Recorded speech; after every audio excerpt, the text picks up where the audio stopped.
Seguimos al indio por un pasillo sórdido y vulgar, mal iluminado y peor amueblado, hasta llegar a una puerta situada a la derecha, que abrió de par en par.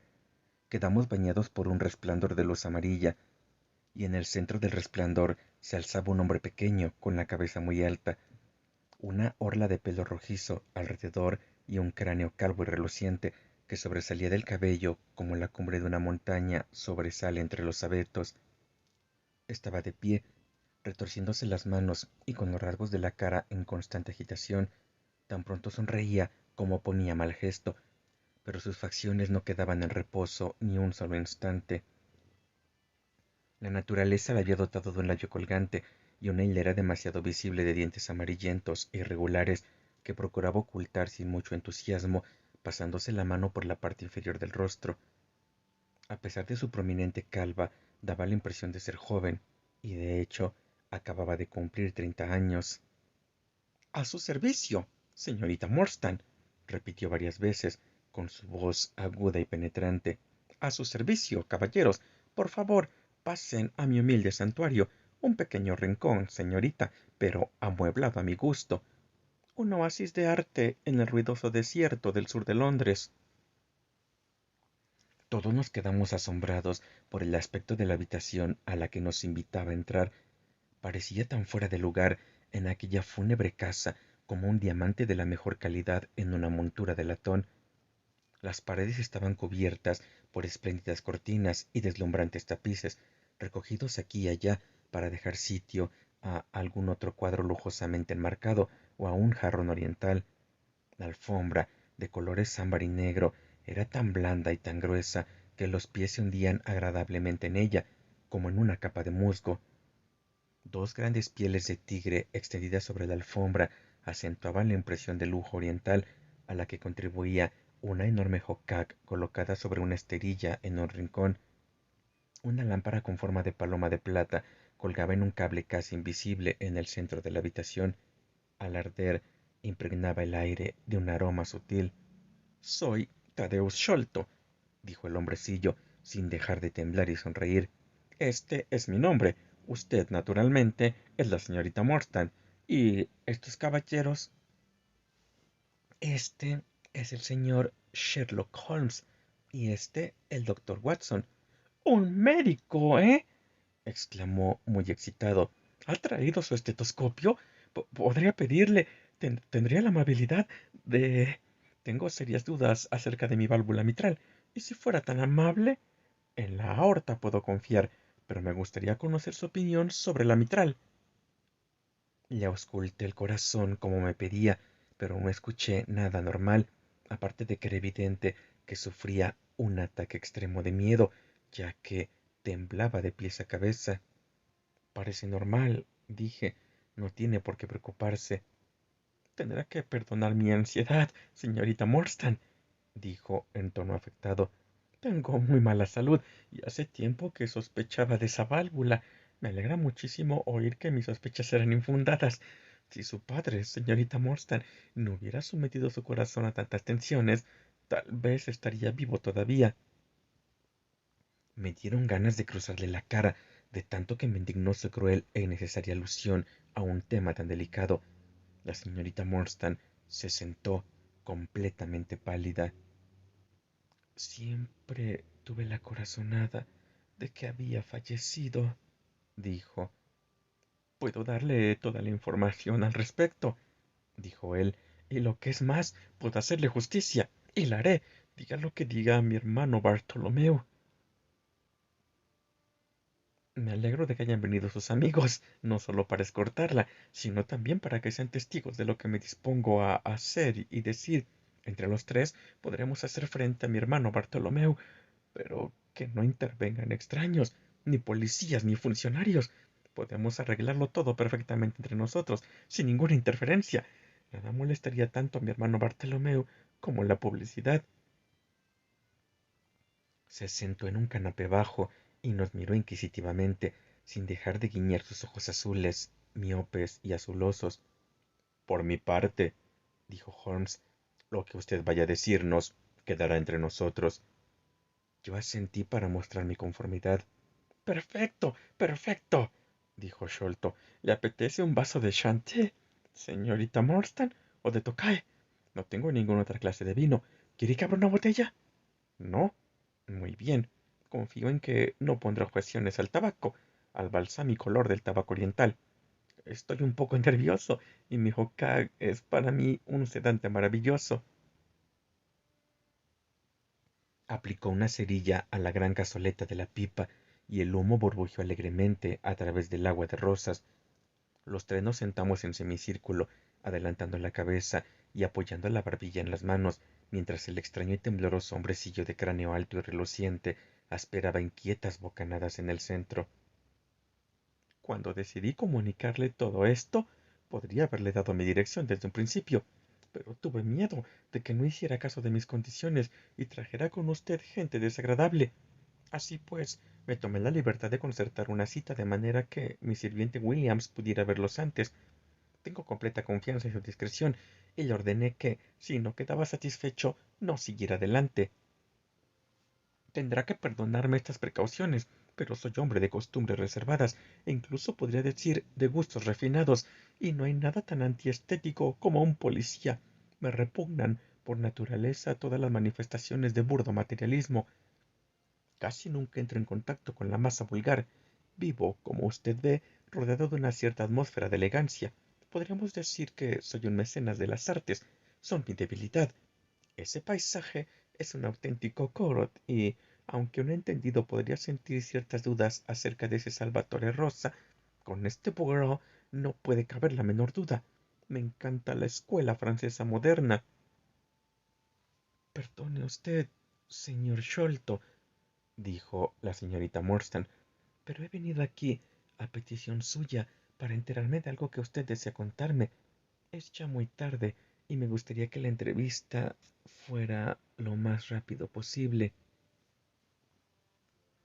En el mejor de los casos, creo que nos tomará algún tiempo, respondió él, porque, naturalmente, tendremos que ir a Norwood a ver a mi hermano Bartolomeu. Podemos ir todos y trataremos de convencerlo. Está muy enfadado conmigo por haber tomado la iniciativa que me parecía justa. Anoche tuvimos unas palabras bastante fuertes. No pueden imaginar lo terrible que se pone cuando está furioso. Si vamos a ir a Norwood, tal vez convendría salir ya, me atreví a sugerir. Sholto se echó a reír hasta que las orejas se le pusieron completamente rojas. Así no adelantaríamos nada, exclamó. No se lo diría si me presentara con ustedes así de repente. No, tengo que prepararles, explicándoles cuáles son nuestras respectivas posiciones. En primer lugar, debo decirles que hay ciertos detalles de la historia que yo mismo ignoro. Solo puedo explicarles los hechos hasta donde yo los conozco. Como ustedes habrán adivinado, mi padre era el mayor John Sholto del ejército de la India. Se retiró hace unos años y se instaló en el pabellón Pondicherry en Upper Norwood. En la India le había ido bien y se trajo de allá una considerable cantidad de dinero, una gran colección de valiosas curiosidades y un equipo de sirvientes nativos. Con estos recursos se compró una casa y vivió con todo lujo. Mi hermano gemelo Bartolomeu y yo éramos sus únicos hijos. Recuerdo muy bien la sensación que provocó la desaparición del capitán Morstan. Leímos los detalles en la prensa y, como sabíamos que había sido amigo de nuestro padre, comentamos el caso con toda libertad en su presencia. Incluso participaba en nuestras especulaciones sobre lo que podría haber ocurrido.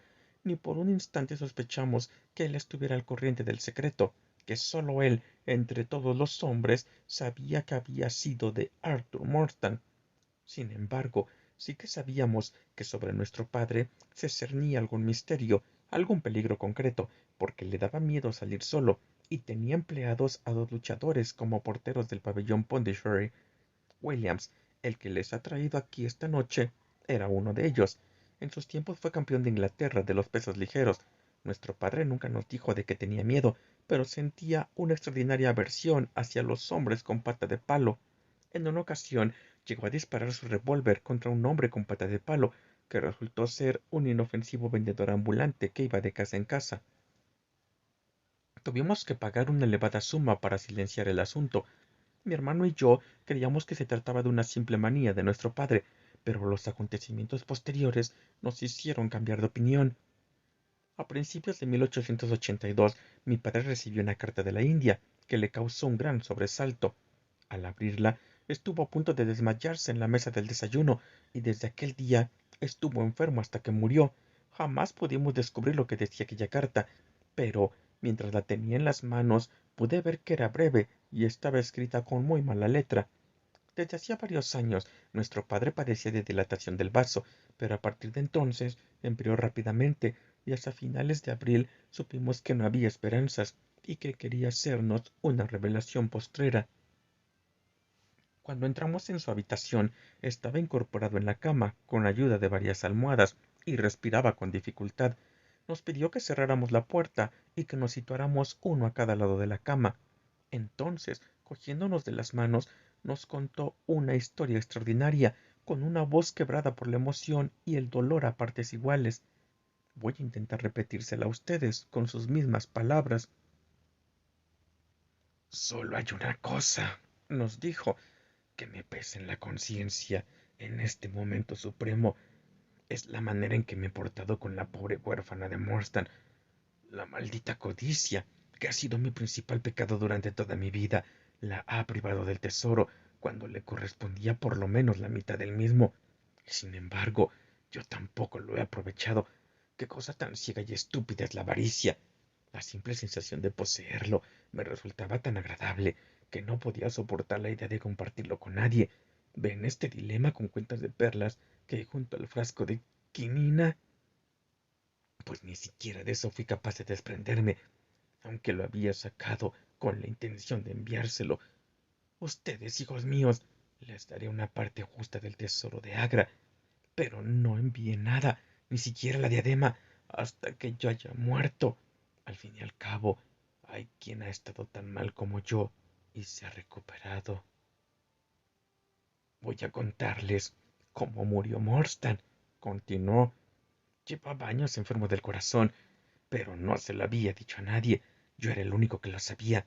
Cuando él y yo estábamos en la India, por una extraña serie de acontecimientos, llegó a nuestro poder un importante tesoro. Yo me lo traje a Inglaterra, y cuando llegó Morstan, aquella misma noche vino derecho aquí a reclamar su parte. Vino andando desde la estación y le abrió la puerta el viejo y leal Lord Shower, que en paz descanse. Morstan y yo tuvimos una diferencia de opiniones sobre el reparto del tesoro y nos cruzamos palabras muy fuertes. En un ataque de ira, Morstan se puso en pie de un salto y de pronto se llevó la mano al costado, se le oscureció el rostro y cayó hacia atrás, golpeándose la cabeza contra la esquina del cofre del tesoro. Cuando me incliné sobre él, descubrí horrorizado que había muerto. Me quedé mucho tiempo sentado y medio atontado, preguntándome qué podía hacer. Naturalmente, mi primer impulso fue pedir ayuda, pero me daba perfecta cuenta de que era muy probable que me acusaran de asesinato. El que hubiera muerto durante una disputa y la herida que tenía en la cabeza eran indicios muy graves en mi contra. Por otra parte, era imposible realizar una investigación oficial sin que saliera a relucir la historia del tesoro, que yo estaba firmemente decidido a mantener en secreto. Él me había dicho que nadie en el mundo sabía dónde había ido.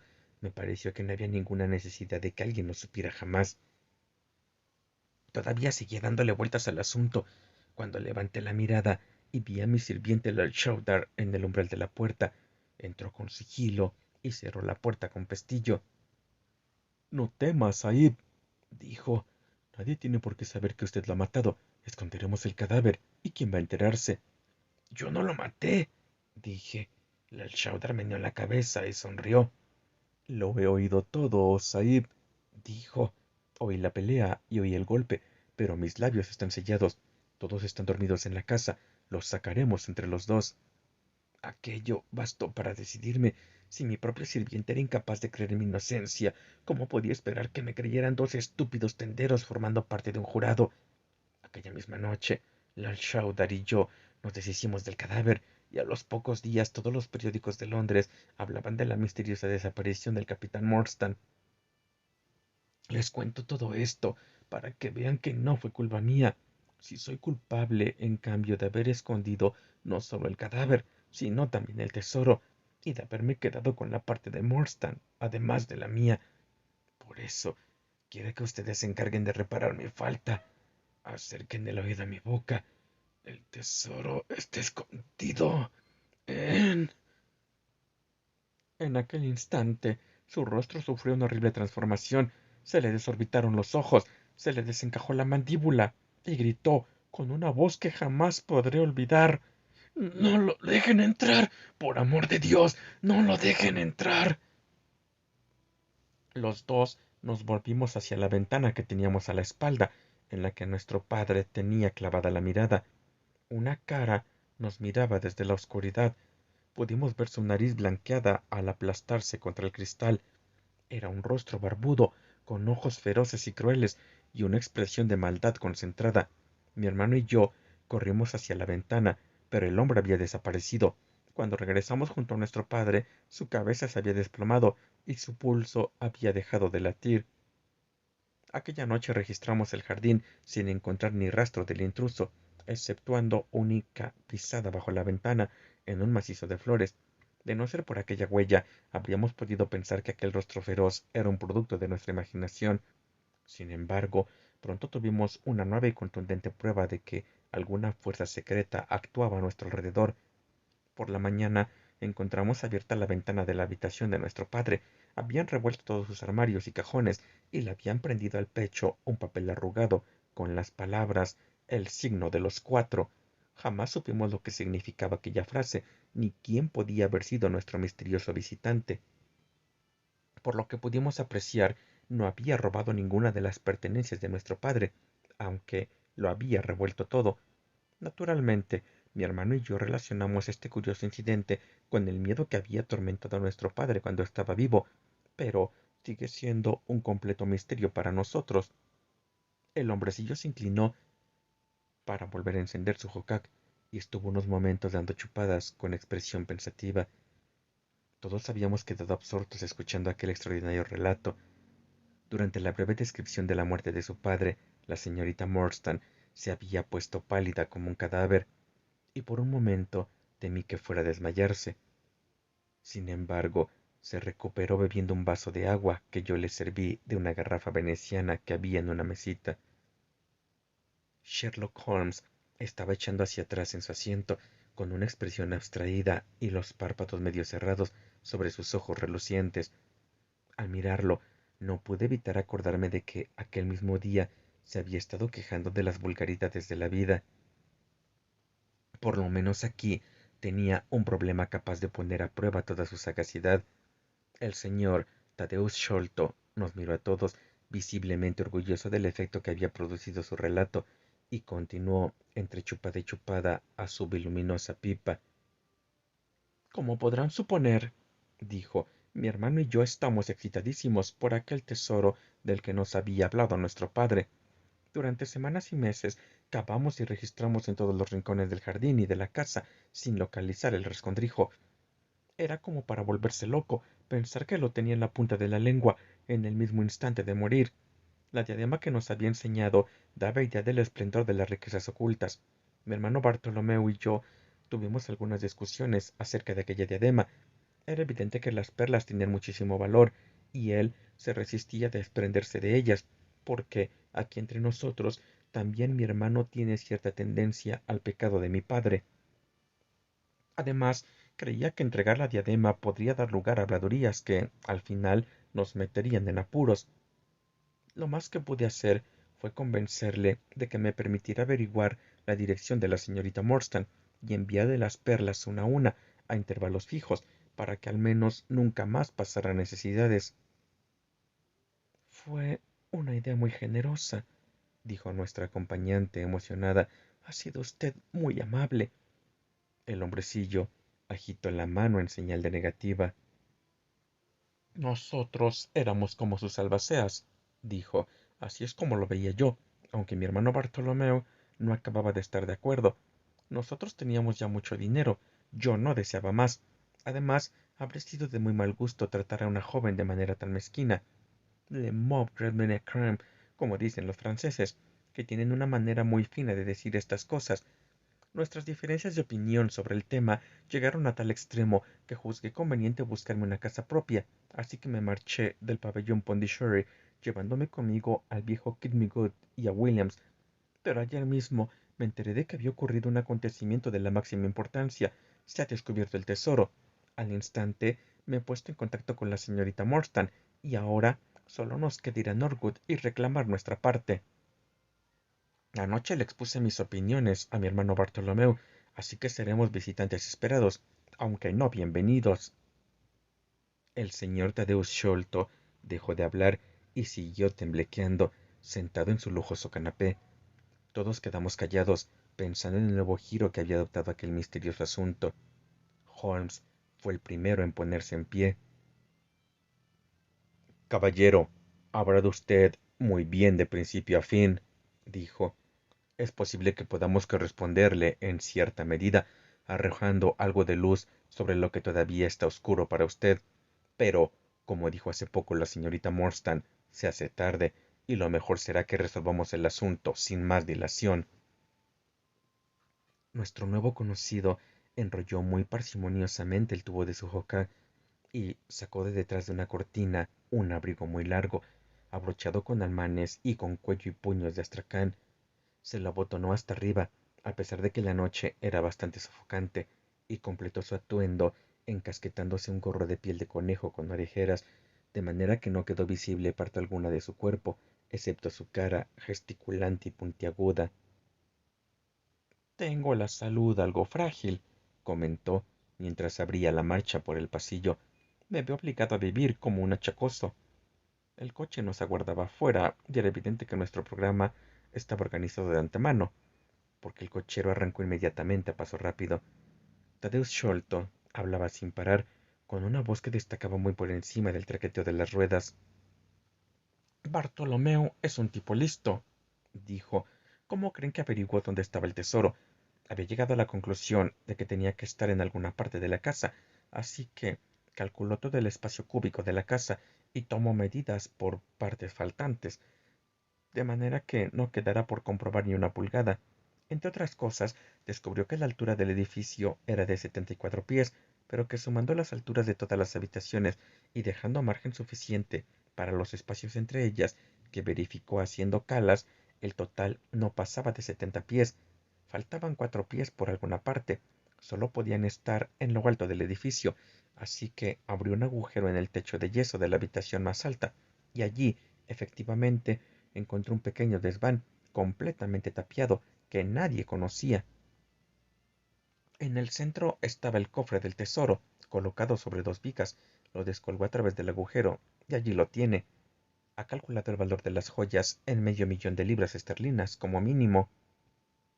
Al oír aquella gigantesca cifra, todos nos miramos con ojos desorbitados. Si podíamos hacer valer sus derechos, la señorita Morstan dejaría de ser una humilde institutriz para convertirse en la heredera más rica de Inglaterra. Cualquier amigo leal habría tenido que alegrarse ante semejante noticia, pero confieso avergonzado que me dejé vencer por el egoísmo y sentí que el corazón me pesaba como si fuera de plomo.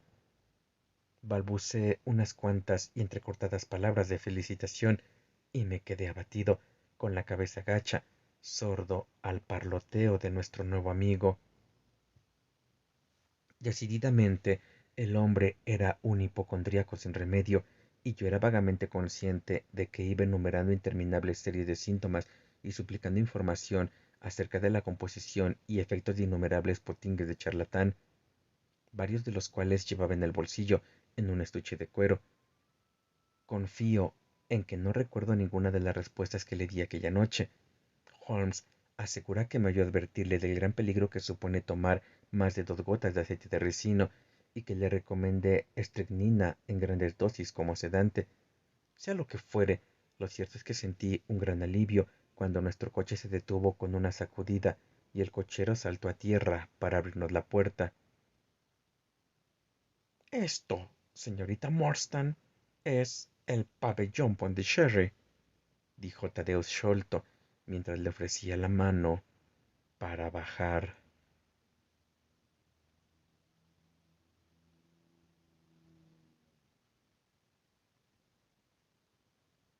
Capítulo 4. El relato del hombre calvo.